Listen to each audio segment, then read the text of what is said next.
Francisco, it's Rex Broadcasting Wrestling Observer with Dave Meltzer and Bryan Alvarez. Are you ready? Are you ready? Let's get it on! Get it on! How's it going, everybody? This is Dave Meltzer. We're going to be here for the next 2 hours talking pro wrestling. Got Bryan Alvarez, of course, of Figure 4 Weekly with us for only the first hour because Bryan is wrestling tonight in Milwaukee, Oregon, Bryan?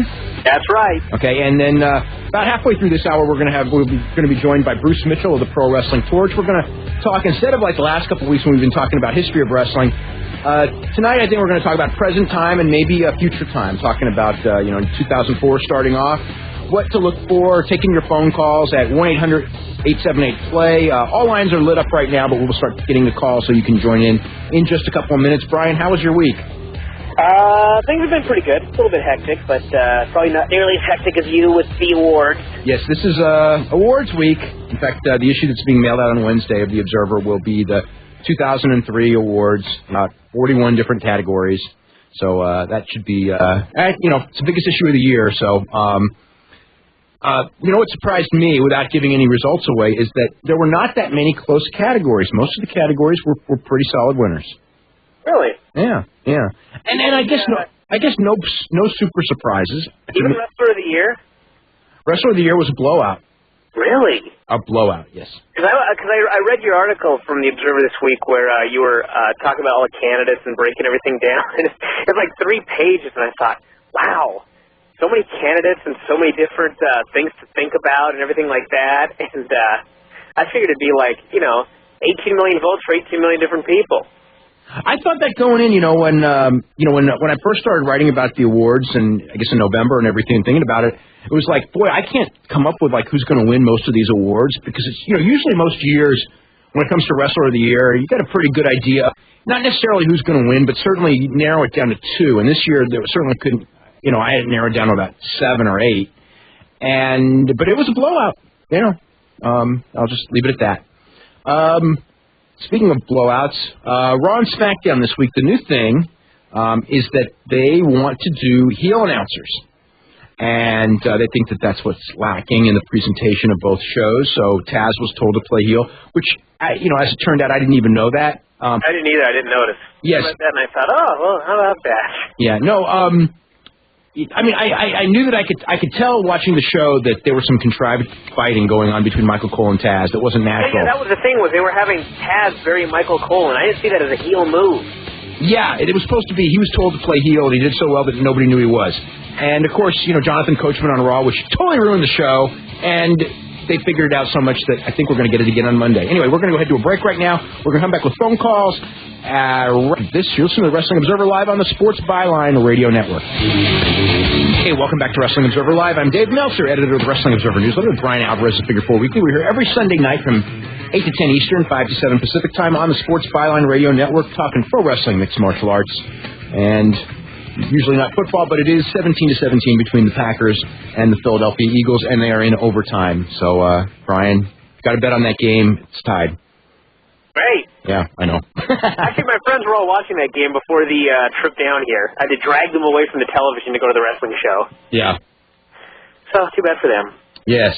We were talking... An update, and they're not, so there we go. Yeah. Anyway, we were talking about... I think that the announcement was a lot to do with it, but there was just something missing the show, like good wrestling. I don't even remember literally anything that happened on the show except Coach falling down when Kane's pyro went off, so that's usually a bad sign. Yeah, well, Ric Flair and Batista wrestled the Dudleys. That's right, okay. Yeah, and Chris Jericho and Trish Stratus had a couple of encounters, and that was about it.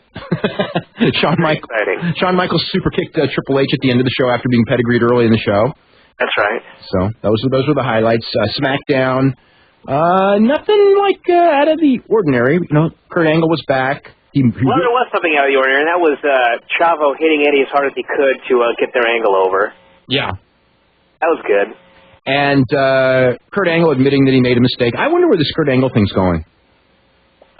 Heel turn. Yeah, well, I mean, that's what I thought last week. I think it just makes sense where, like, I don't know, whenever the heel turn's about to take place, the babyface always does something to make people think he's still the babyface, and then he turns on them, so. The Eagles just won 20-17. Oh, there we go. Man! Oh, he's gone. Too bad. You can let him know. I'll let him know in an hour. Field goal, sudden death, I guess. Anyway, we're gonna start taking phone calls. We're gonna start with Jeff in New York City. Jeff, what's happening? Hey, what's going on? Not too much. I have a couple of questions relating to last week.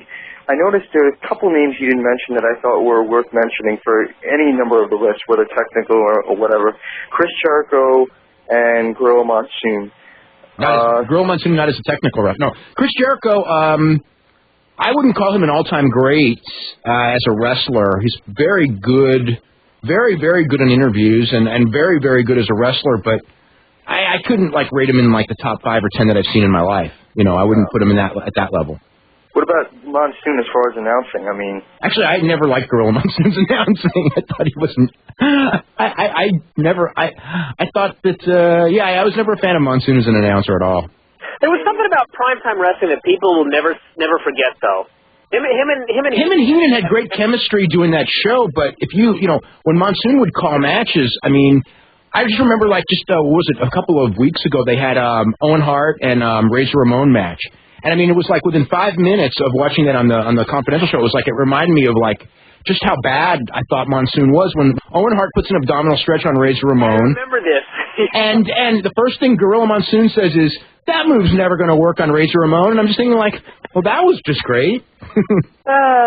Yeah, so anyway, I wasn't a fan of Monsoon as an announcer at all, put it that way. But Bobby Heenan loved him and they worked well together in studio. One thing about Jericho, I wouldn't say he's an all-time great or anything, but he has carried some really hideous guys to some really good matches. And he's really good. No doubt. Yeah. But to put him in the category of Ric Flair or or Bret Hart or somebody like that, I don't see him quite at that level. What speaking, not to get off topic with Jericho. The internal list, I saw some of the names. I didn't see Jericho or Benoit on either of Raw or SmackDown lists, and I'm curious what is their angle right now? How can they just blatantly say Jericho and Benoit are not good enough to be on our list to carry this company? Jericho really and that one would confuse me because to me.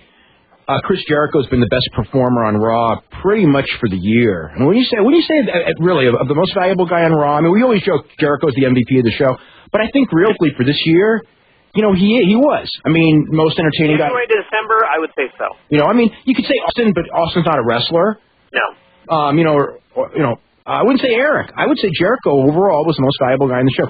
Benoit, everyone knows there's no secret that Chris Benoit's a great, great wrestler.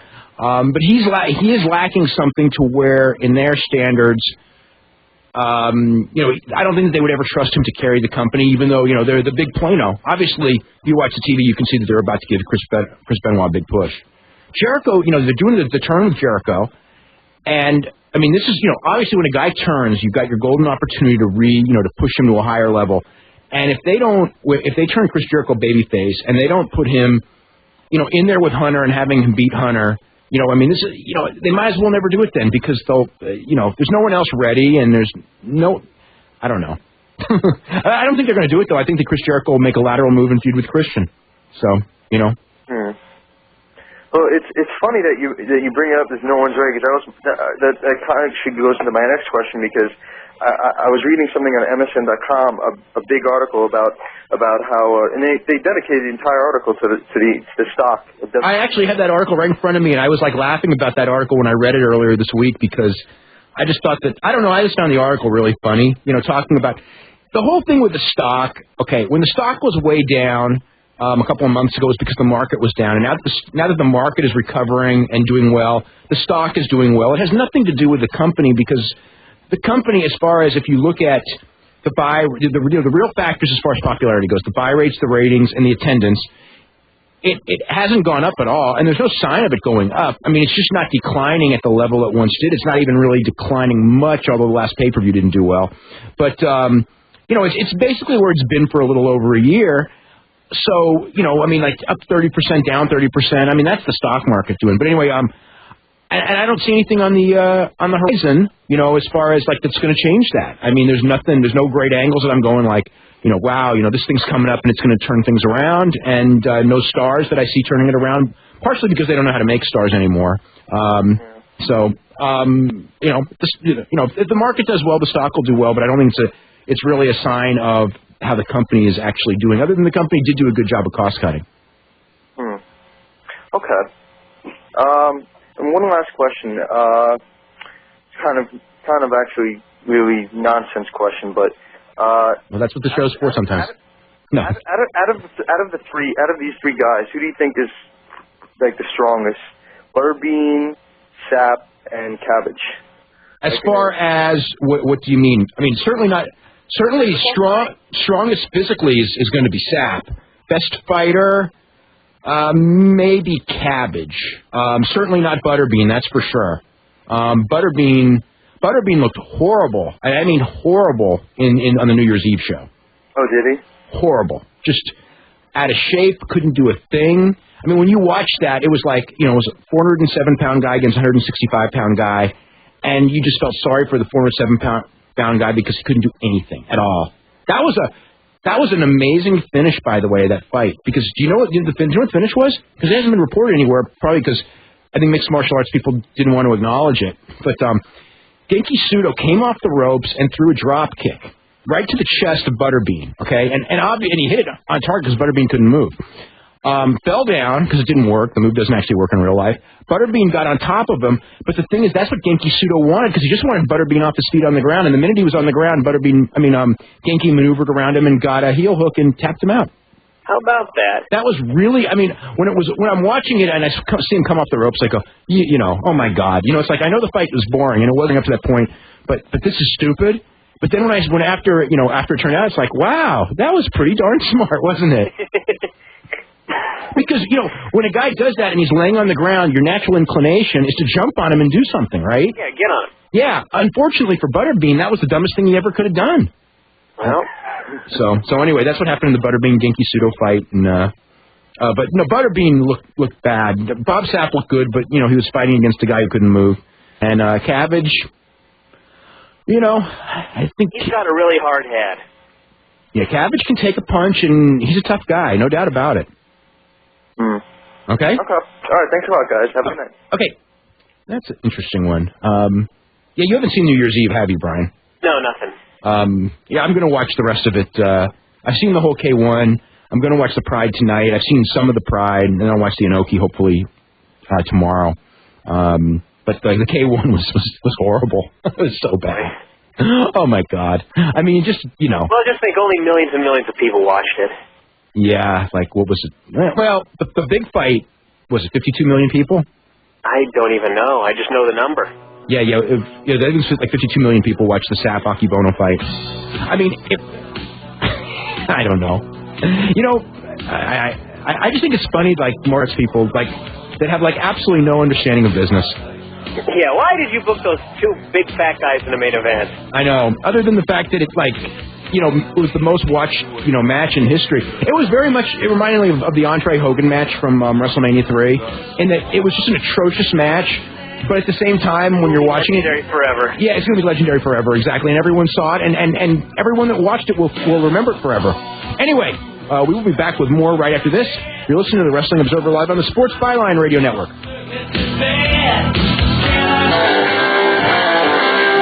Okay, welcome back to Wrestling Observer Live. I'm Dave Meltzer, editor of Wrestling Observer Newsletter, with Bryan Alvarez of Figure 4 Weekly, and we're here every Sunday night from 8 to 10 Eastern, 5 to 7 Pacific, here on the Sports Byline Radio Network all over North America. And, of course, if you're looking for most up-to-date information on pro wrestling, you can always go to www.wrestlingobserver.com. We have updates every day, show highlights of the big arena shows all over the world as they finish, and also information on how to subscribe to both the Wrestling Observer newsletter that I put out and Figure 4 Weekly that Bryan puts out. And this coming week's issue, the one that will be mailed on Wednesday, is the biggest issue of the year of the Observer because it is the 2003 awards issue.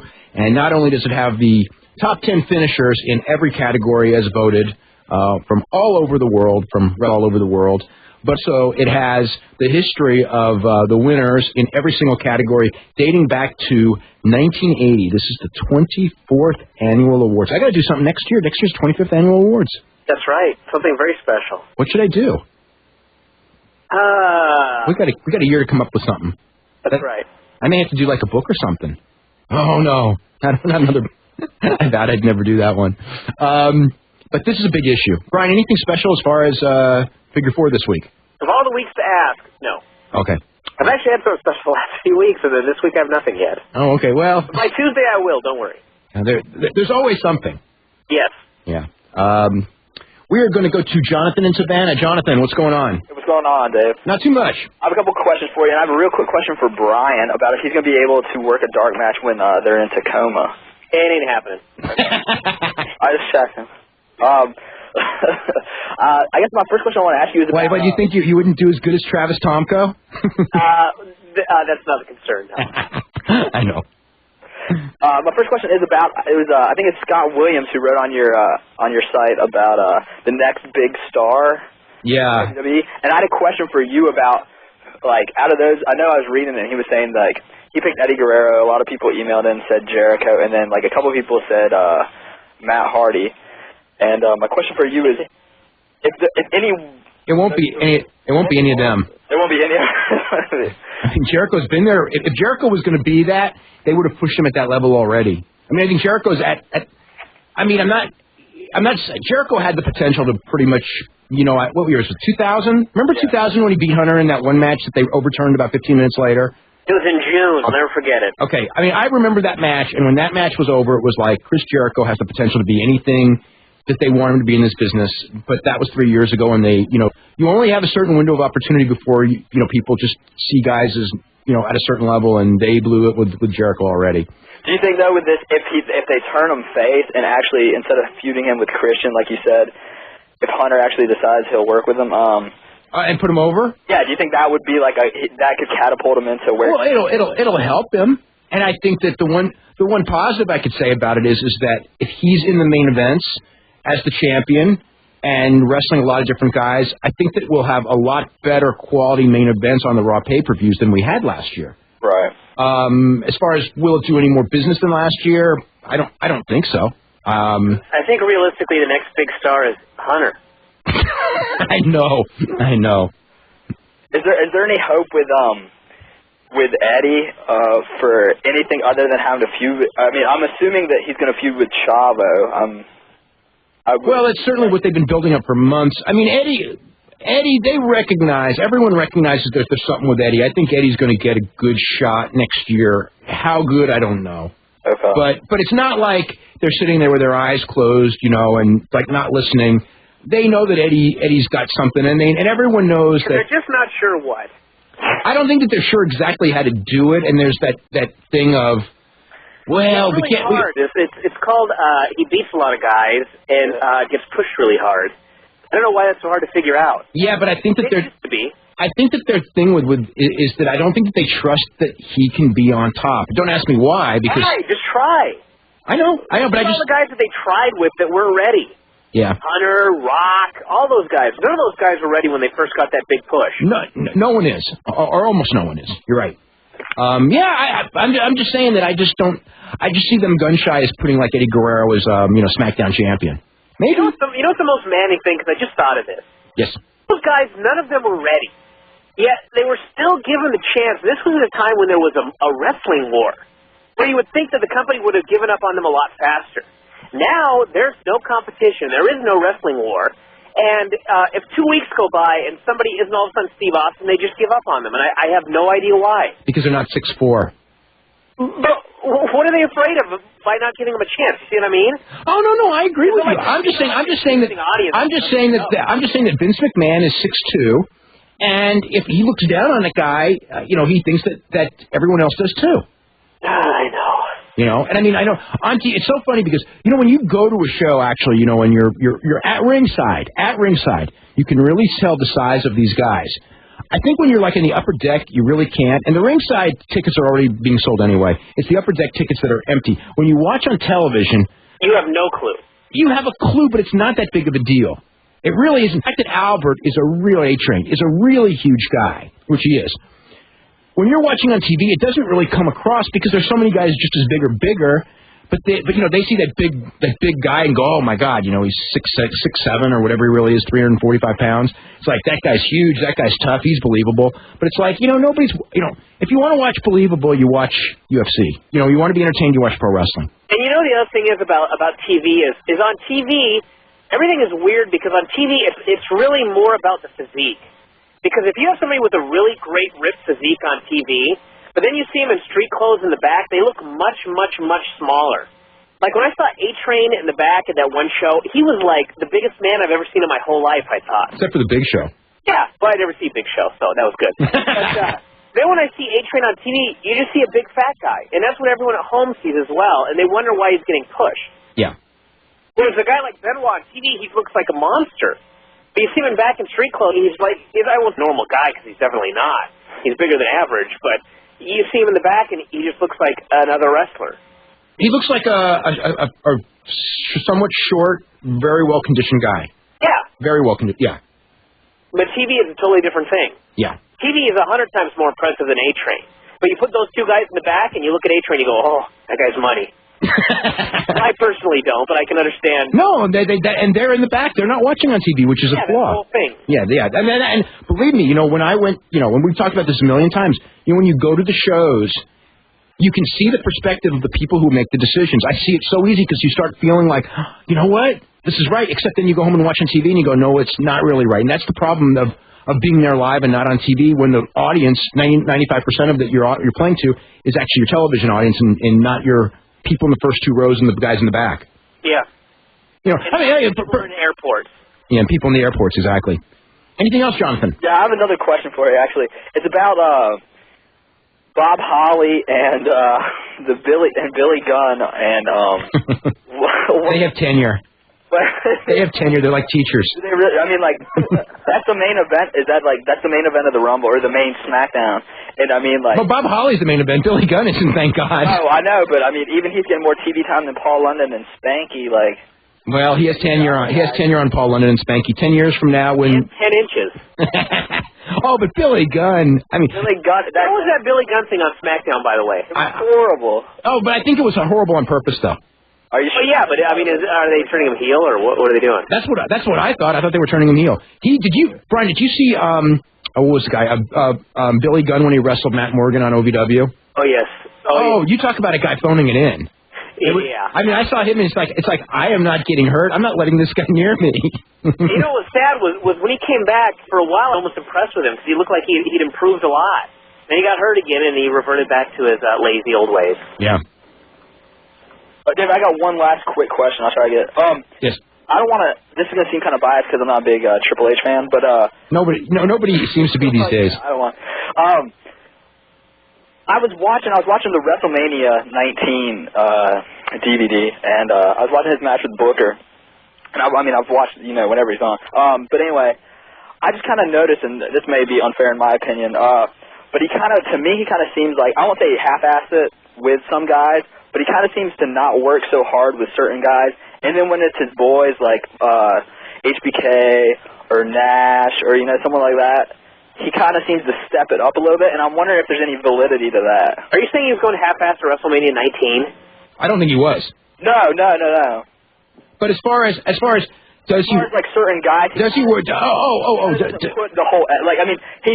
works hard. I'm not saying he don't work hard. I'm just saying when you watch him versus like. Okay, Michaels. Don't count that because that's Michaels. But like, it's a win-back show. Because Kevin Nash. We all know how bad Kevin Nash is. But he actually was. It was what was that Bad Blood where he wrestled him in the cage match? Well, he wrestled him twice in whichever. I don't know. One of those I saw, and I don't remember which one it was. But it actually wasn't that bad of a match for Kevin Nash. And I'm just wondering if there's any validity to him kind of. He works. I think that sometimes he has something to prove also. You know what? I know. I'll tell you what I think. I think that Triple H, when it came to Kevin Nash, was out there because he's his friend and making sure that he didn't make him look bad. Right. I think when it came to Scott Steiner and some other people, I don't think he had any qualms about it, and I think that was his game. I think with Steiner, he tried to make him look bad. And with Bill Goldberg as well. Oh, yep. Or not, or I wouldn't say try to make him look bad. He booked it in a situation where the odds were they were going to look bad. I don't think he sabotaged them in the ring. I think that the way the match was laid out was likely to sabotage him, and he was involved in laying out the match. How's that? Yeah. Anyway, we've got to go ahead to a break. Bruce Mitchell is here, so we'll start talking with him right after this. You're listening to Wrestling Observer Live on the Sports Byline Radio Network. Okay, welcome back to Wrestling Observer Live. I'm Dave Meltzer, editor of the Wrestling Observer newsletter, with Bryan Alvarez of Figure 4 Weekly. We're here every Sunday night, 8 to 10 p.m. here on the Sports Byline Radio Network. We are joined by Bruce Mitchell of the Pro Wrestling Torch, who's been writing about pro wrestling for, 17 years? Am I close? Nah, let's say 13 and a half. Really? Well, I've known you for 17 years at least. No, that's true. Yeah. That's true. From the old days. I have been. I mean, I did some things to start writing for the Torch, so I guess that would count. Okay, so anyway, instead of talking about the past, which we've been doing far too much on the show in recent, well, I wouldn't say too much on recent weeks because that was the topics of recent weeks. But tonight, future. What does the future hold for pro wrestling in the United States? I think it holds. I think you're going to see things kind of stay on the keel that they're on right now. That I don't see any big growth in WWE, and WWE is going to be for the vast majority of people, pro wrestling in the United States. And I don't see much of any kind of. To me, NWA TNA will go on until some accountant somewhere takes a look at the books and decides that the parent company can't afford to support them anymore, and then they won't support them anymore. But Ring of Honor, I think it's a boutique company, has a chance to grow some, but I don't think they're going to be a national force. I think it's going to be more of a kind of a cult thing among the aficionados. So I don't see a lot of growth unless there's going to be some new acts. And I think the guys in WWE want things the way they are. I think the top guys want them the way they are. So I think we're in for more of the same. What do you think the chances are of TNA getting TV? Good TV? It depends on how if you define good TV as WGN on a Saturday morning, I think it's a chance, but I think one thing we've all learned in several years with these TV deals is they're done when they're done, and they're not done when they're not done. And right now, it's not done. So, but the other thing with the TV deals is that I don't know of anyone that has come out ahead paying for their TV time since, I don't know, when would be the last person to turn a profit who paid for TV? Maybe Jim Crockett in the mid-'80s? Maybe? You know what? The only one I could really think of who benefited from it was McMahon, back when he was doing the national expansion, was stealing televisions from the territories. Even but he benefited from it just as much from crippling the territory that he was. Yeah. Vince in those early years bought TV and made money buying TV. No doubt. I mean, because the economics were different then too. I think the cost of TV in big markets wasn't nearly what it is now too. Exactly. And the other thing is that. Just the nature of the business and everything, you could draw more people at house shows in the 80s. You just could do it. You don't have. We have 4 hours of a brand new main event wrestling on every week, and I don't know if there's ever been that type of thing going on before the 90s, and that's a big part of it. You can satiate your taste for wrestling without really going out anywhere if you want to. And also in 1985, we didn't have, we probably had about 20 TV stations in the market, not 100 or 200 or 300 like people have now. And the 20 was somewhat new, and a lot of people didn't have cable and probably only had about 7 or 9. Right. So, it was just different. Nevertheless, I can't blame it on TV because if that was the case, then it would. If it was TV, it would affect baseball. It would affect because there's far more baseball on television than ever before. There's far more football because of more stations than ever before. There's far more basketball. The Lord knows there's more basketball on TV than ever before. Yet, you don't see the attendance declines like you do in wrestling in any of those sports. Well, I think part of it is too that wrestling in the last few years, the XFL's part of it, and just. I don't want to say the cyclical nature of the business, that cliche, but stale acts and some bad decisions, and wrestling just does not have the cachet that it had, and it has the exact opposite with a lot of station managers and people who networks. Is it has it leaves a bad taste in their mouth, and they don't want to be associated with it. Look at look at Turner Broadcasting, who probably could have continued to make money off of their television program with wrestling for years and years, but they made a decision. They didn't want to be associated with it. They wanted to be associated with. It was actually only a few people who made that decision, but I know but that's right. That decision. I mean, if that guy had been made program director at another time, he still might have made that decision. Because Jamie Kellner always hated wrestling. Right. I mean, it was a combination of things that all fell into place that killed wrestling on that network. Including, the company coming off just, a year and a half of absolutely, total disaster in every way, shape, or form. Bryan, how's the book going? I'm actually writing about that right now, to be perfectly honest. Oh, I know. That's why I asked. Yeah, it's depressing. Yeah. In fact, it's depressing not only to read about the end, but also write about the beginning when Vince first got it and how badly he screwed it up. Now, how about, have you written at all about 1997, 1998 when it was growing? No, we haven't even started any of that yet. Because I mean, not even 97, 98, but like, because it was down, let's see, they were really far down in 93 and, a little bit coming up in 94 and then, some gains 95, 96, especially 96. I mean, that company skyrocketed from a certain level to, the most successful level it had ever been for a couple of year period there, a year and a half period anyway. And then through just unbelievable stupidity, squandered everything. And lack of planning and it's just amazing. Ego. Yes, anyone? Hello? Can you hear me? I didn't hear what you said, no. Oh, I said ego. Ego was a lot of it. I mean, I think ego was one of the biggest things because they had so much and it was that whole mindset of, this will never go away. We can do whatever we want. We can screw these people. We can, this will last forever. And I think ego kills everybody in the end. It's killed Vince. Yeah. You start writing, you started trying to do it to entertain yourself, and then you've lost track of everything. And one of the big differences now is that no one wants to fund that next company or put them on television. Or a television company is what's going to have to bring in the next competitor, and that just seems to be as far away as it's ever been in the current wrestling scene. Okay, we're going to go to Mitch in Berkeley. Mitch, what's going on? Hey, how you guys doing? Doing really good. Hey, I just wanted to ask you guys some questions about the next couple months. You'd mentioned on your site, but of course I only call in and I don't get the newsletter. What is the confirmed match for WrestleMania, and what are the booking plans going towards there? Let's see. As far as, nothing is 100%, but obviously, Brock Lesnar, Bill Goldberg has been strongly talked about. Undertaker and Kane is almost a lock. What other ones are? Does Flair have a match? I don't think Kurt Angle and Eddie Guerrero. Perhaps I haven't heard that as a fact, but hopefully they're doing that.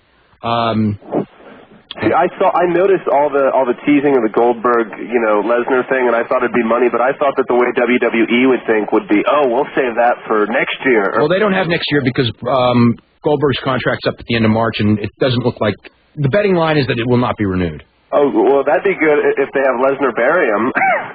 Well, they'll probably, Lesnar would beat him, I'm sure. Good. Under the circumstances, he would have to. Would you look, if it ended for Goldberg in a couple months, would you look at his WWE stay as kind of a failure? Absolutely. Absolutely. From the first second he put that wig on.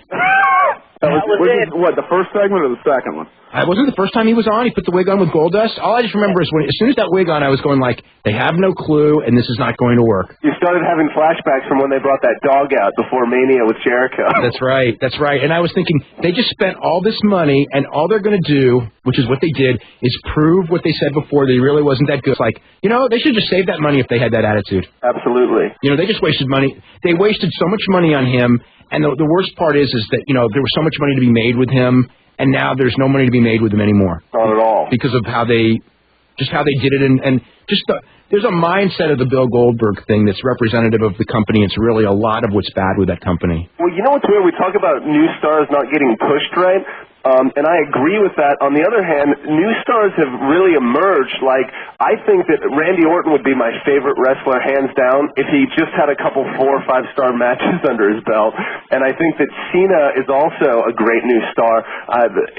Do you think that Orton can get those good star matches under his belt as time progresses? Yeah, because he's a young guy, and he can certainly improve. I mean, I love him. I'm ready to jump on board. As far as young guys like Cena and him and newer guys, do you see them getting the Rock style push in the next year? No. Because the Rock style push, yes, because you got to remember, Rock, unlike Hunter and Steve Austin, Rock really got over as being a 50-50 guy. If you watch his feud with Ken Shamrock, he lost as much as he won, right. But he got over because of his personality. Right. Whereas with Hunter, Hunter was just win. Austin was just Superman. That's how they got over. I do see Randy Orton and I do see John Cena getting pushed like The Rock. The thing is are they going to be as big as The Rock? I doubt it. I don't think you can do a 50-50 push with either of those guys. And what about the Cow Palace SmackDown matches? Do you have any idea what's going to be on that card? Just whatever is leading up to Mania. I think that they've got Mania kind of figured, and then they're trying to book backwards. I don't know what they're doing for the Cow Palace. Are you guys also disappointed that, like me, that Helmsley and HBK is the last man standing? Because personally, I need another blood brawl, and usually I do. But I thought that the near falls were so hot on that match a couple weeks ago, which was the most cliched match ever, and yet they've done it so many times, but it was such a hot match that it actually got me fired up to see Helmsley and HBK, but the last man standing feels like a letdown to me. I kind of agree with you. I mean, I thought that the near falls, Michaels is really good at that, and Triple H wants to be Ric Flair, so he tries to be good at that, and they would go towards that strength. I mean, yes, we've seen it many times. If you're a wrestling fan, it's bread and butter, but it works. It's part of the sport, and I think they're losing out a little bit on that. But I still am looking forward to this match. I think that Helmsley's got to feel like he's got the right opponent, and he wants the praise. So I think this will continue. I mean, as long as HBK's body holds up, and it seems to be improving and holding up pretty well, I think we're going to see good matches. My final topic is, what do you guys think are the best WWE matches of the year? Not necessarily like the best, but like just as far as ones that were good, like ones that I have that weren't maybe as obvious everyone loved the HBK Y2J WrestleMania. I personally loved their match on Raw. Yeah, the Raw match was good. I mean, obviously I think almost everyone's talking about the Benoit Angle match from Royal Rumble last year. And I even thought that Benoit Lesnar was fantastic. The San Jose match? I thought it was awesome. San Jose match was awesome. I agree. That was one of the best TV matches of the year. Were you there? I was there. Oh, yeah. That match.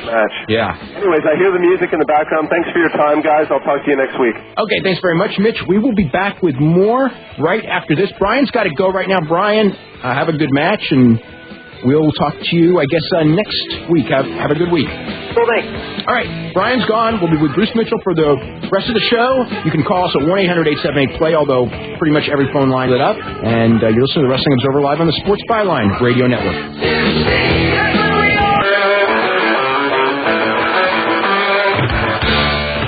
Okay, welcome back to Wrestling Observer Live. I'm Dave Meltzer, editor of the Wrestling Observer Newsletter. Bruce, are you there? Bruce is not there. Okay, we are going to go to a phone call. We're going to get Bruce back up in just a second. We're going to go to Tom in Atlanta. Tom, what's going on? Hey, Dave. Hey, how you doing?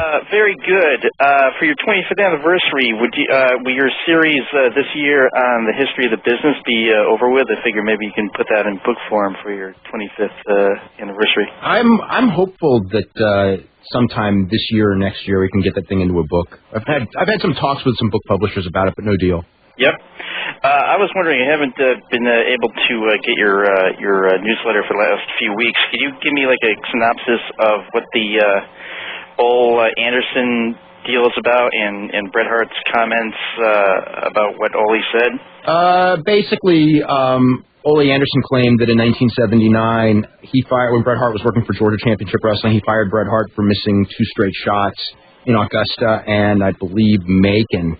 And Bret Hart, who keeps incredibly careful records of where he's been and things like that, he said he missed 1 shot, which was in October 1979, but he left the company in December, 2 months later, and he left on his own accord because he wasn't making any money in Georgia. So just basically said that story isn't true.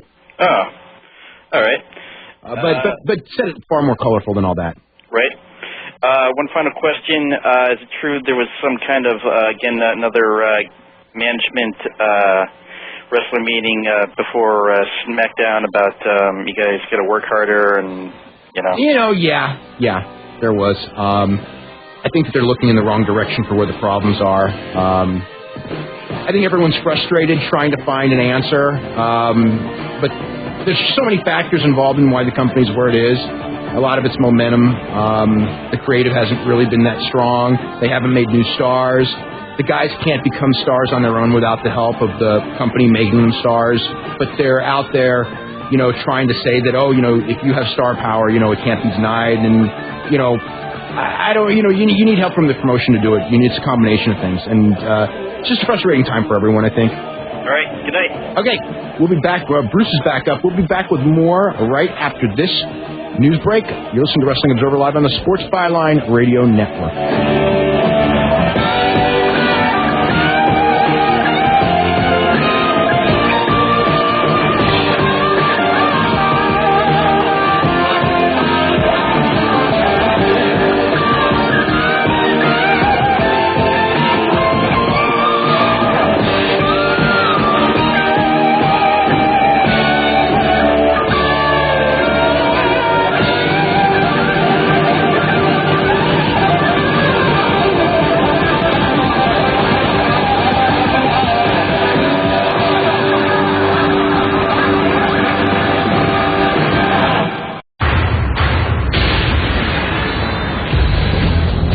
Welcome back to Hour 2 of the Wrestling Observer with Dave Meltzer and Bryan Alvarez. Are you ready? Are you ready? Let's get it on! Get it on! Okay, welcome to the second hour here on Wrestling Observer Live. I'm Dave Meltzer, editor of the Wrestling Observer newsletter. Of course, Bryan Alvarez not here right now. He just took off to wrestle in Milwaukee, Oregon. We have Bruce Mitchell, the Pro Wrestling Torch, with us, and we have a full bank of phone calls. We're going to start getting to it. Actually, right now we're going to go to Toronto and Peter. Peter, what's going on? Dave, just calling to ask you about something you wrote on your website this week. You were talking about Jeff Hardy, and you made a comment to the fact that he was lost and no one could find him, or something along those lines. I called it up and I couldn't find the actual quote, but I'm pretty sure it was concerning possible drug abuse. No, it was just meant as a joke that no one's found Jeff Hardy. As far as in wrestling, he's around. He's doing his music. So that doesn't allude. I just found it to be particularly concerning because Hardy has. I guess we've talked about his substance abuse problems in the past. Yeah. And I'm wondering how that if that's kind of irresponsible on your part. I know you say it's a joke. I will read if you read in the context. I don't even remember exactly what it was, but it was just. Well, you've made similar comments in the past in your newsletter and online concerning Jeff Hardy, and I'm just wondering. Well, I mean, he's kind of missing in action. He's lost. And those comments often have to do with. I'm pretty sure. I'm not stupid. I'm pretty sure that it has to do with substance abuse. Certainly, he's leaving the WWF is due to substance abuse. Yeah, he failed a couple of drug tests, and he hasn't gone to rehab. So is making those comments responsible in the? I would have to see what I wrote, because you may be right, but I just remember when I wrote it, it was just sort of like no one's seen Jeff Hardy, and that's all I meant. I guess what I'm getting at is that journalists like yourself and Keller and even Bruce Mitchell, before there's tragedy in wrestling, we often joke about, it's a joke. Drug use is almost a joke. It's mocked in wrestling. Yet, if someone like Jeff Hardy were to die this week of substance abuse, I wonder, would you feel a certain remorse for writing a comment like that, or? I wasn't even thinking about that. Again, I don't know that the context it was written in. I would feel terrible remorse if something were to happen to Jeff Hardy right now, just because it would be another example of what we see every third week, it seems like, and I don't know an answer as to, I don't have an answer to the problem. Well, we're talking about the future of wrestling, so maybe with Mitchell on there, maybe you guys can discuss, where are we going? We can talk about the good things about the future of wrestling, but where are we going in terms of the, as Bruce has pointed before, the culture of death. Where is that? What steps? It's another week where we talk about results and the next pay-per-view. But what are we doing to talk about changing and discussing the problems in professional wrestling. Peter, hold on, because that's a really good topic. I want to talk more about it after the break. We have to take a break right now, but that's a great topic. Okay, we'll be back with more right after this. You're listening to Wrestling Observer Live on the Sports Byline Radio Network. Okay, welcome back to Wrestling Observer Live. I'm Dave Meltzer, editor of the Wrestling Observer newsletter. We're here with Bruce Mitchell of the Pro Wrestling Fortune. We've got a full bank of phone calls. We're going to go back to Peter in Toronto, and we were talking about the deaths in professional wrestling, and that's a huge story in wrestling. It's been for the last 6 years. I'm not sure, Well, I guess I got on the topic by seeing a certain hypocrisy in wrestling media, how it's generally joked about the drug use, and the names, who's using what, are hinted at and whatnot, but generally, what happens when these wrestlers die is that the cycle, repeats itself, and we forget about the jokes, and we go on to mourn them, and blah, blah, blah.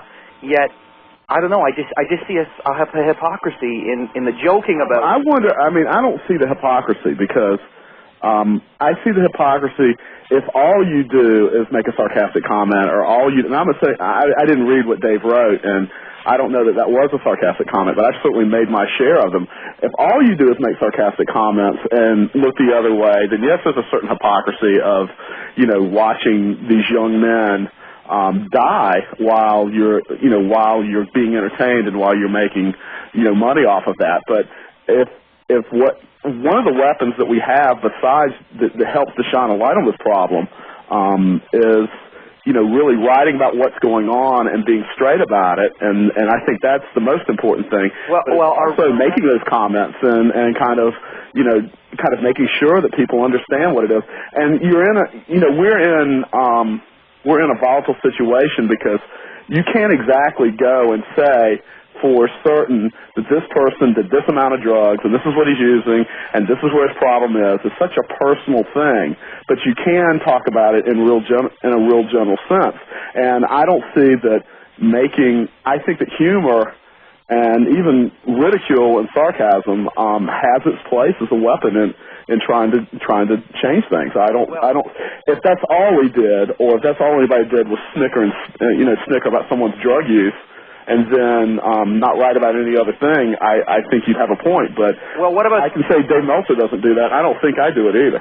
Bruce, what about something like and I discussed this with you before online in the VI forum of the Torch. What about something like the Wrestling Fan Charter of Rights? When something like that gets written, it gets mocked. Well, I read that, and I thought it was, I mocked it a little bit. I thought it was very unrealistic. I don't know that it's a lot. I'd have to go back and read that, but I thought it was very, very interesting, but it's like I'm not sure how it could be applied because you have organizations that aren't going to listen. Why is it accepted in professional sports, in other professional sports, and why do fans of other professional sports have a general agreement amongst each other that fans in other professional sports have no agreement with each other at all? Yeah, I'm with Dave on that one. I mean, they don't. The pro-union league, under union leagues. No. There's unionization in other sports, but that has very little or nothing to do with the fans. And I think that fans aren't real happy about that. I think that if the fans had their way, they would be just as happy with these guys making $25,000 a year, like that they did 35 years ago, and be restricted to the teams for the rest of their lives, even if they could make more money elsewhere.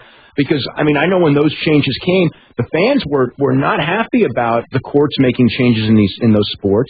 And, again... In wrestling, you have even a more difficult case where fans are unwilling to accept the reality of the deaths in wrestling, and they're so conditioned to this whole...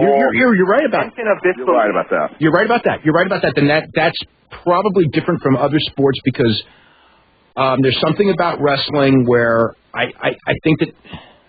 I don't know how to exactly explain it, but because it's a fantasy sport, they don't think of people as being real. But you know what?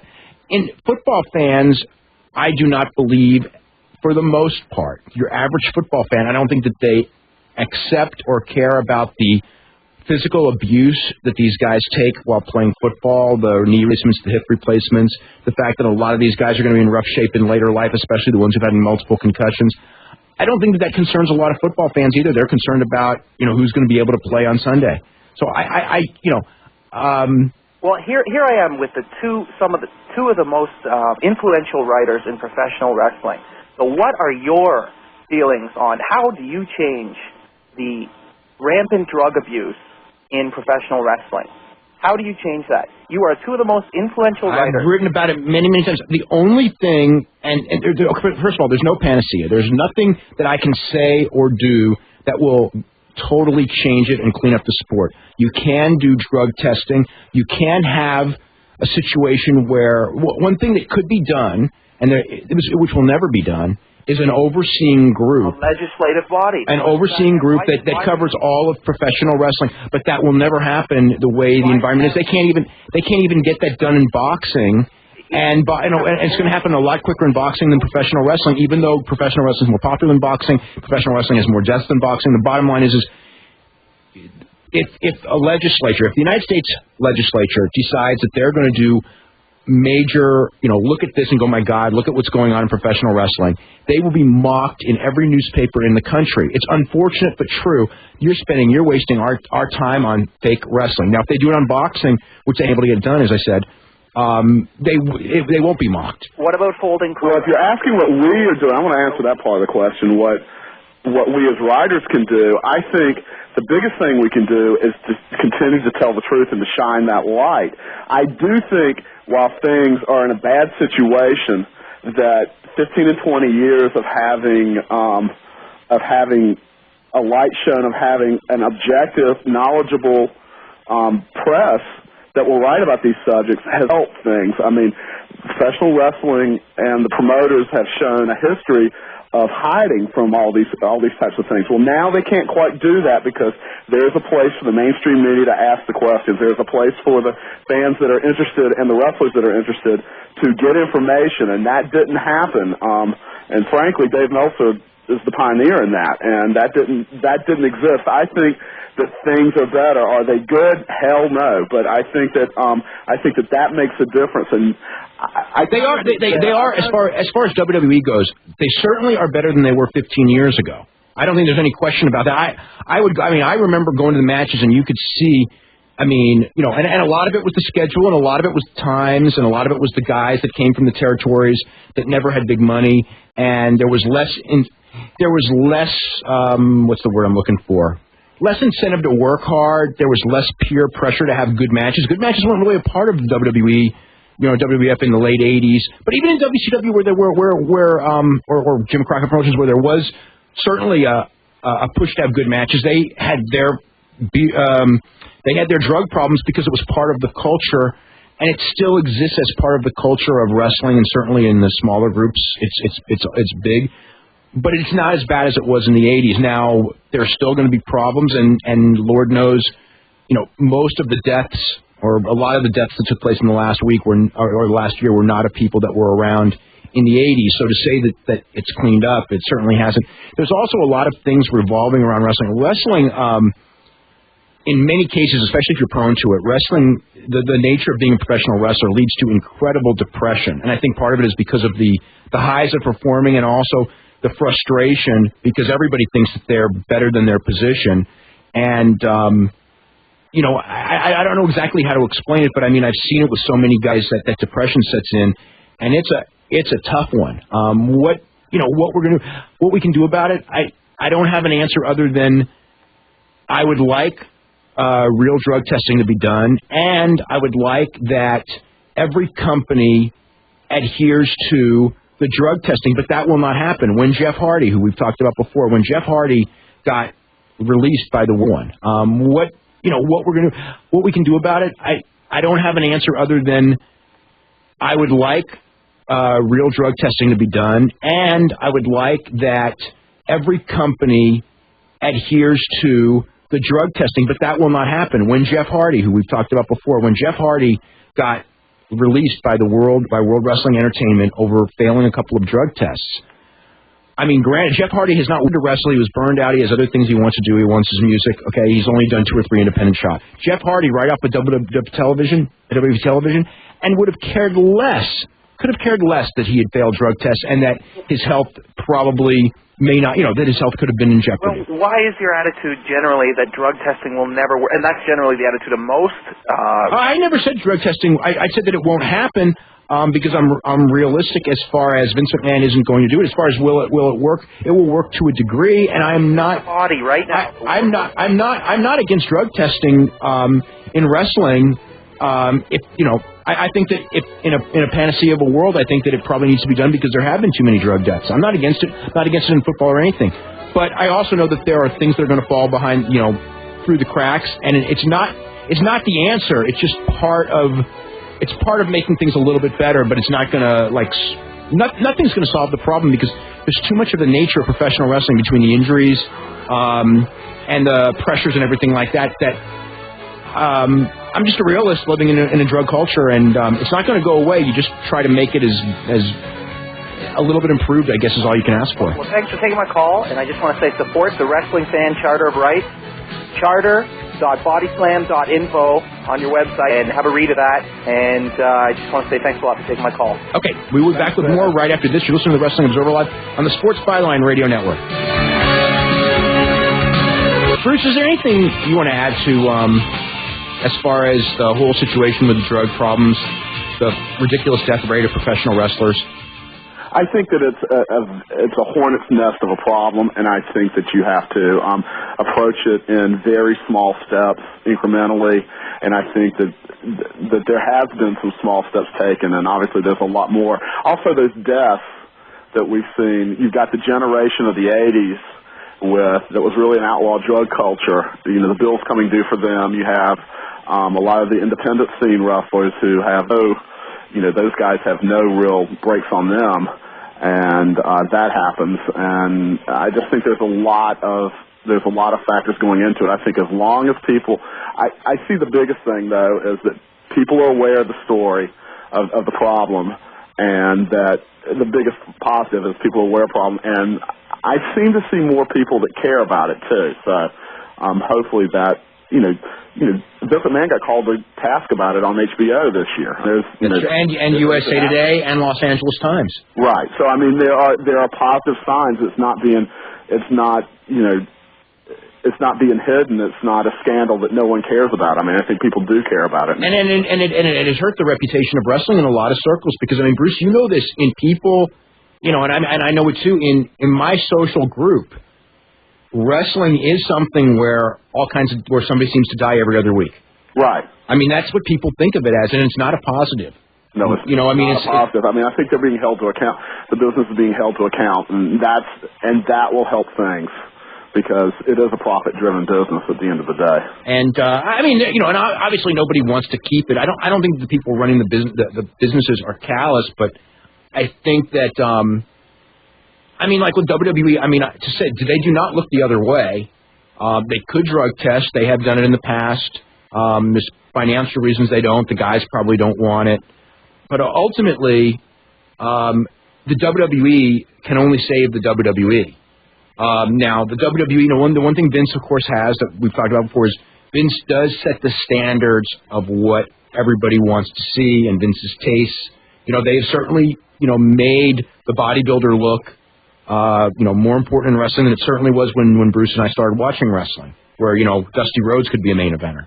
You know what I mean? And right. and Greg Gagne could be an effective main eventer. And things changed, which hurt, certainly Greg Gagne. I mean, it happened overnight.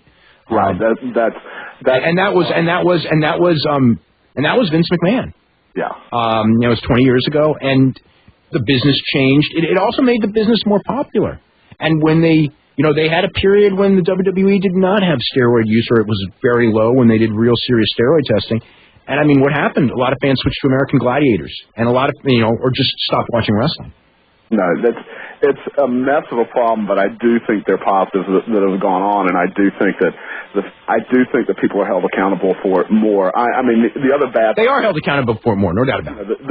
The drug use thing, the big test for a wrestling company is when they have a guy that makes some money on top and he's got a problem, how do they handle that? And I think we've got that going on right now in one aspect or another with Steve Austin and drinking beer on television. So Well, I didn't like the portrayal. I will say this about Steve Austin. You know, the portrayal the week before New Year's of the drunk driving thing. Right. Or not drunk driving. I don't want to say drunk, but open container while driving. Right. And that as a babyface thing, I thought was pretty irresponsible. Yeah, I mean, and it's hard to say, you know, and I think that sometimes people think that we know exactly who's using what at exactly what kind of time, and that's unrealistic, and that's not, you know, we hear. And you know what, responsible too. You know what, the people, Vince McMahon also doesn't really know, right? Because they're not doing it in front of him. I mean, you know, he has rumor, you know, he hears things, and we all hear things, but you can't do something on rumors. I mean, you can test somebody, and if they're, you know, certainly like when guys start no-showing frequently, they're called on the carpet for it. You know, it's not like in the 80s where it was just sort of like look the other way. Right.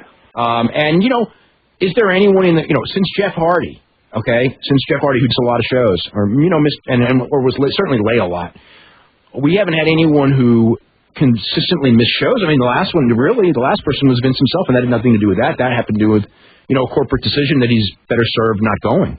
Right. I mean, there's no one, remember, I mean, in the 80s, there were plenty of guys who, I mean, you know, they no-showed cards left and right in all companies. And they didn't lose their jobs over it in a lot of cases, too. Yeah, I think that things have improved in ways. I think there's a lot more room to improve. Oh, we're far from where we need to be. I don't know that we ever will be. Yeah, I don't know either, but I do know it makes a difference. I mean, I do feel that, or I wouldn't write what I wrote. Yeah, let's go to Justin in Oil City, Pennsylvania. Justin, what's going on? Hey, Dave, do you want your exact quote on that Jeff Hardy thing Sure. you're talking about? All right. Sure. On Tuesday, you wrote, in Yahoo's listing of the top 10 wrestlers searched for, they were Trish Stratus, Kane, Stephanie, Cissy, Lita, Jeff Hardy, parentheses, yeah, I bet everyone is searching for him these days. Well, that had nothing to do with drugs. That had to do with the idea that nobody has seen him on television. Right. I wasn't even thinking. I mean, now that you read it to me like that, I remember when I wrote that. That was just because, you know, here's this guy who's listed in the top 10 most searched people, and no one has seen him on television for a year now. So that's all that was. Okay, well, anyway, that's good. I said the same thing about Hogan. I said the same thing about Hogan, and that wasn't a drug reference either. No. Okay. All right. Well, you kind of touched on this earlier, but for WrestleMania, so they've got like 3 or 4 matches planned, or they probably have more than that. Actually, okay. I think that they probably have all the top matches, or close to all the top matches planned by. I'm guessing by now they have all the top matches planned. Okay, splendid. Then. And they're booking towards that goal. Hopefully, it's January. They should have like the top of the card planned, and in past years they did. And now you're just trying to aim direction and make it all peak at once. Okay, so Hunter, you wrote in the Observer, is going to defend against a SmackDown guy. Is that still the idea? Very, very possibly. Okay. Yeah. I think there's a good shot at that. I mean, Hunter's going to defend against the winner of the Royal Rumble, which may come from SmackDown, may come from Raw, but I think it might come from SmackDown. Okay, so according to the storyline, you kind of think that points to Benoit, but according to the last 4 years, that doesn't really point to Benoit starting first and winning. I mean, certainly Benoit is the one that they are focusing the most on. Either Benoit's going all the way in the Rumble because they pointed out, or he's going to come so close and someone's going to screw him in a way that leads to, you know, that's where Benoit's character goes. So, you know, I mean, he's got to be there near the end, or else the storyline that they're doing doesn't make any sense. Right. Which I don't think in this case is not going to make sense. But the other thing that we have to talk about is that when push comes up the month before, especially for a program that involves Hunter, it could change because you know he's got a lot of power. And I mean, last year, you know, Booker T was supposed to win the title at WrestleMania. I mean, that was the plan, and it did not happen that way. And you know, and that could easily happen again. Okay. If the Steiner program hadn't died so hard, do you think that would have lasted till Mania, or was Booker always the idea? Scott, I don't see them doing more. You know, but the fact that they did it at the Rumble and planned to do a rematch and went through with a rematch, I don't see them doing 2 straight non-decisive finishes. So I think that Scott was planned for those 2 shots. I think that certainly based on his reaction going into the match in Boston last year, that they didn't expect him to fall from the top, and they expect him to be a top guy for a long time, and he, literally like 1 minute in that match in Boston went from being a top guy to being what he ended up being for the rest of the year, which is just a guy that's filling out, the roster. Mm-hmm. A lot of that was due to the Boston fans, and certainly a lot of it was due to the nature of how that match was booked, and certainly Scott's performance. He's certainly not. I don't say he's not blameless. Scott Steiner is physically, banged up, and that's what happens. The guy was a great athlete, and he was an incredible wrestler for what he once was at one point in his career, but. He probably, his back is in the condition that he should not be wrestling. And then you almost have to give him credit for the fact that he has not gotten hurt and missed shots like everyone expected. But at the same time, his wrestling hasn't been very good.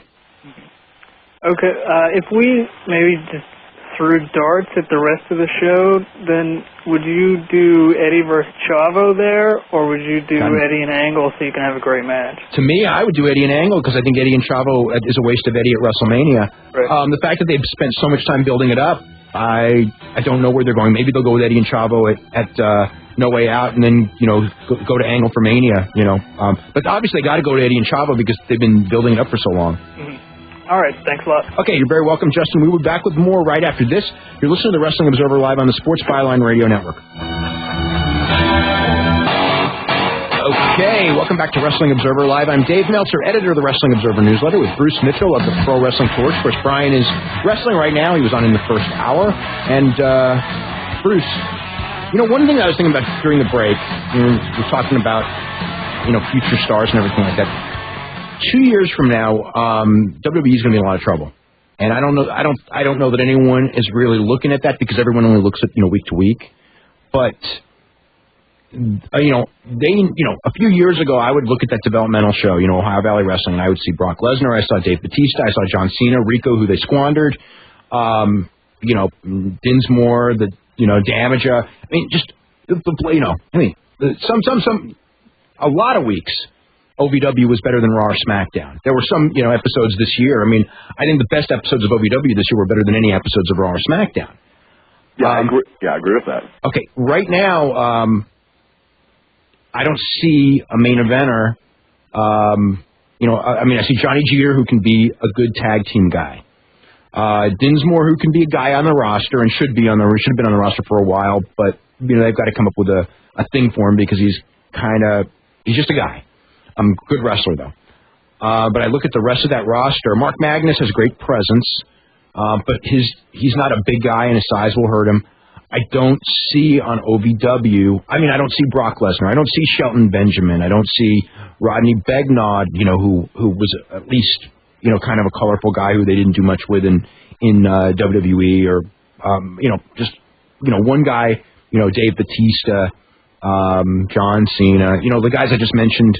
The last one was Matt Morgan, who they've already squandered, and boy, they're going to wish that they hadn't done that in 6 months. Also they helped. Even with that roster of OVW people that you talked about that have helped, the WWE rosters, they got helped a few years ago, just a few years ago, by WCW going out of business and by ECW going out of business. But they squandered those too. They squandered all those, and now there's really. They need more than just even if they had 5 or 6 guys who are really ready in Ohio Valley Wrestling, which, as you point out right now, they don't have at all, they'd still be in trouble because there needs to be a whole fresh generation coming up. And of what Vince McMahon looks for in wrestling, there doesn't seem to be that at all. And unless WWE somewhere down the line is willing to taking smaller guys and and make them the real top guys. I don't see any new guys except for the guys that I see in Ring of Honor and some of the young guys in NWA TNA, and those aren't. But there isn't a guy in NWA TNA who they would look at as a future top guy. I look Ring of Honor. The big guy is who Samoa Joe. And in their idea, they've got bigger Samoans than Joe. You know what I mean? Yeah. That they don't do anything with, and they got Paul London. Hey, they have Paul London. Look what happened. Look what they do with him. Yeah, they took Paul. Yeah, they took him, and that's what I think. Peter and some of those guys, they'd fill out a nice velocity roster for them. Is the way they would look at them. Yeah, it's going to be interesting. Anyway, we're going to go to Chris in Long Island. Chris, what's going on? How's it going, guys? Going good. I wanted to talk about that guy Peter and the drug thing. Yes. I just think people get a little too hypocritical. Not even hypocritical. I think they just get kind of stupid with the drug thing because, you know, they blame everybody else, but you got to look at the wrestlers themselves. Yes, there's a tough schedule. Yes, Vince, you know, is in a sense, if you dig, responsible, but wrestlers know what they're getting into when they get into this business most of the time, and they understand the travel schedule, and they understand the pain and the sacrifice and all that.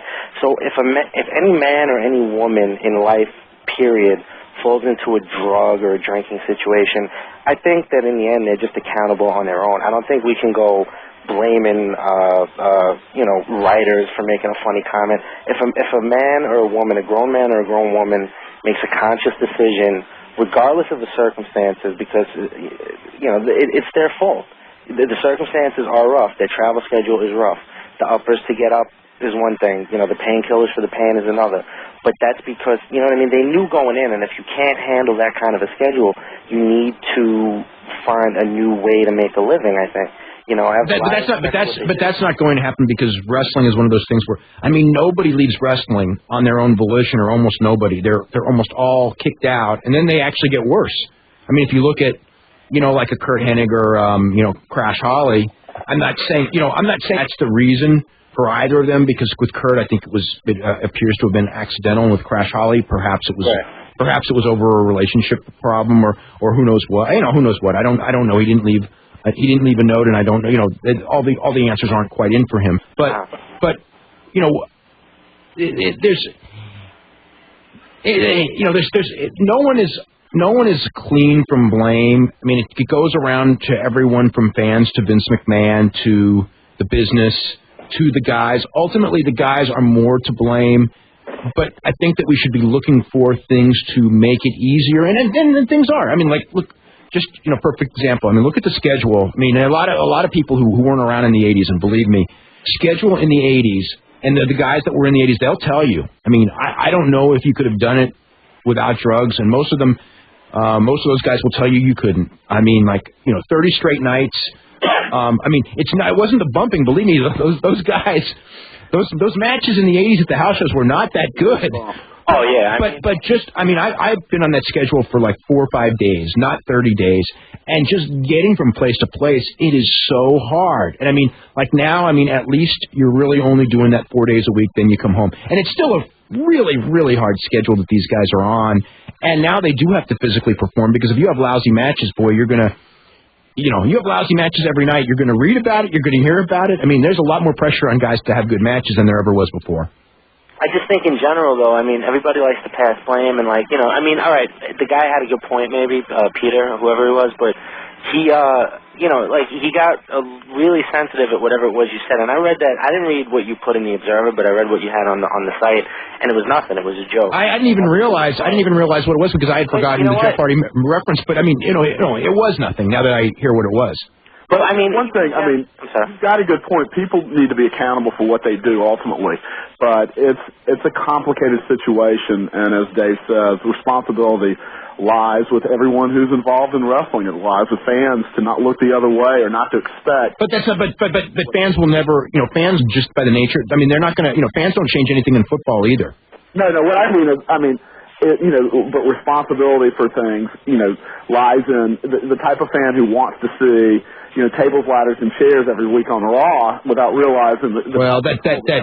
You know, that kind of thing. I mean, I think, you know, the guys are accountable, but if the promotion doesn't take into consideration the cost, then they're accountable too. So okay, well, yeah. On that regard, as far as WWE goes, we do have a company that is over and over and over telling these guys to tone down.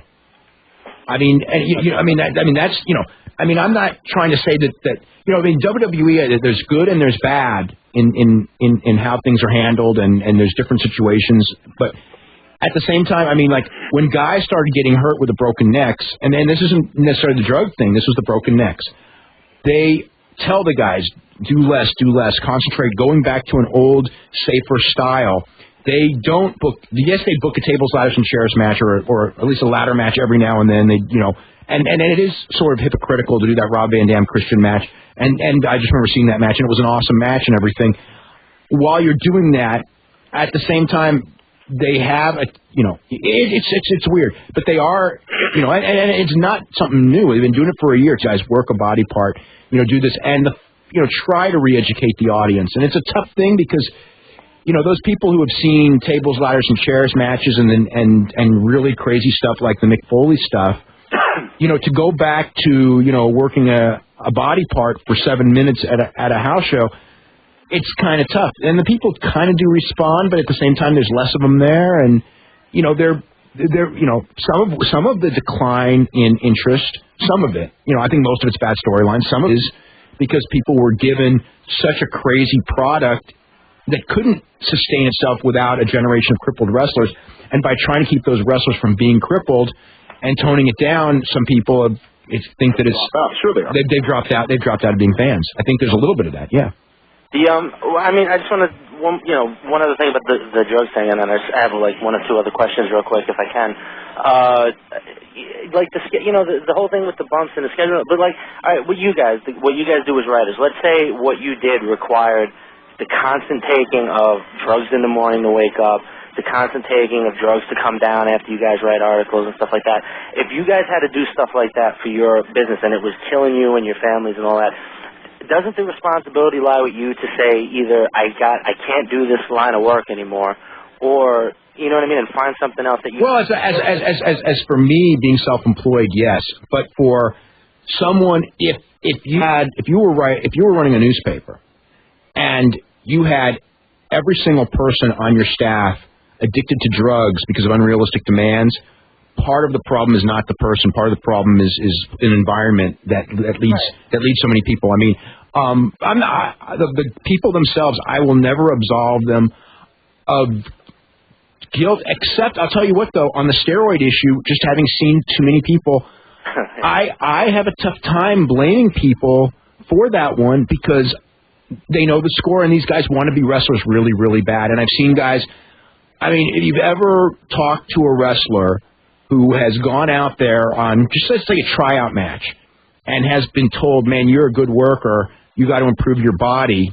Boy, what does that tell the guy to do? I mean, these kids, it's their live stream since they're 5 years old, and they know everyone or 70% of the people, let's say, at that level are doing something, and ultimately that's a choice that they're going to have to make. And maybe some guys won't make that choice, but most of them will, and that's a choice that's somewhat, to a degree, forced on them. And I'm not saying just by Vince McMahon, because even if there wasn't a Vince McMahon, I think by 1995, let alone 2003, I think the fan base would have sent things in this direction. I mean, he may have sped it up in '84, but where we are now, I think it was going to be that way anyway. I think we don't know for sure. The thing is, if I mean, I'm a school teacher by trade, and if that happened to me, I think that it would be tough. But I think I could go get another job. But imagine if you're a wrestler and you've got a mortgage and you've got all the things that go along with having a family, and you've got these responsibilities month to month, and you know. Plus, you love performing. And you love performing. But what are your options? I mean, wrestlers aren't trained. The job that they have doesn't turn into other things. I mean, and we've seen performing in an athletic way. It's a very specific job, and a lot of wrestlers, drugs or not, have a very tough time finding other work or transitioning into other things when their time is up. And I mean, I would have a tough time because I have a tough time, and I don't have a family to support. But I've been doing my job for 11 years, and I've made a career transition, and it was hard. And I can't imagine. I mean, with wrestlers, it would be twice as hard. Yeah. We got to head to a break right now, Chris. I want to thank you very much for the call. We'll be back with more right after this. You're listening to Wrestling Observer Live on the Sports Byline Radio Network. Okay, welcome back to Wrestling Observer Live. I'm Dave Meltzer, editor of the Wrestling Observer newsletter, with Bruce Mitchell, the Pro Wrestling Coach, and this show was a lot heavier than usual, but we're going to go. We only probably have time for one last call. We're going to go to Donnie, Atlanta. Donnie, what's going on? Hey, guys. How's it going? Going pretty good. Real quick about the whole Eddie Kurt thing. I figured that they'll do Eddie and Chavo at No Way Out with Kurt as like the special guest referee, and then they could either turn Kurt heel there or at least give Eddie and Kurt a reason to have a match at Mania. Yeah, that makes sense. That means Kurt probably won't wrestle it No Way Out. Oh, man. Right, and it would let him rest his neck too. Yeah, I don't think he wants to rest his neck once he gets going back. I mean, because he's wanting to get back in, but that actually is a pretty good scenario to lead to the match. Yeah, I could see that happening. Yeah, and also as far as the future of wrestling goes, is it just me or have they kind of sabotaged themselves without creating really relatable characters anymore? I mean, because like back when it was hot, you could take The Rock or Mick Foley or Steve Austin's character, and you could put them into just about any type of situation, or any type of like movie, a buddy movie or trip movie, sports movie, whatever. Now it seems like they're going back to doing, kind of like these comical caricatures of people rather than giving anything really to care about. Like Eddie is now, this stereotypical Latino, as opposed to giving any kind of depth to anybody really. Well, Eddie actually has gotten over bigger doing this than anything he's ever had in his whole life. But I think that it is telling when I watch that show, and the biggest stars are always the stars that were made 4 years ago, with one or two exceptions, obviously. But like The Rock or Mick Foley or Steve Austin or Triple H or they're not the current guys other than Cena, and Cena's still not a draw. Although then again, a lot of guys when they first get over, they're not. It takes a while before they become draws. And he's not, and no one's in an environment right now to be a draw. So that's that's kind of used against a lot of guys right now, probably unfairly. I think the thing about those older guys is that they're pretty much bulletproof now. I mean, everybody gets where they're coming from. There hasn't been a whole lot of change in their characters, since they really started getting over. So everybody kind of knows what to expect from. Well, they're established as stars, and people will accept people. I mean, Ric Flair's the prime example. You can even bury them, and they'll still see him as stars. Whereas a new guy, you can push him to the moon, and it takes a while before the people kind of have faith that they're real stars as opposed to fake stars, I guess. All right, well, I hear the music. You guys take care. Okay, Donnie, thanks very much for calling. Thanks, everyone, for calling. Bruce, thank you very much for being here. We've got to do this again because we didn't get into nearly as much as I wanted to, but that usually happens on Sunday nights. We will be back next Sunday night at 8 p.m. You're listening to the Wrestling Observer live on the Sports Byline Radio Network.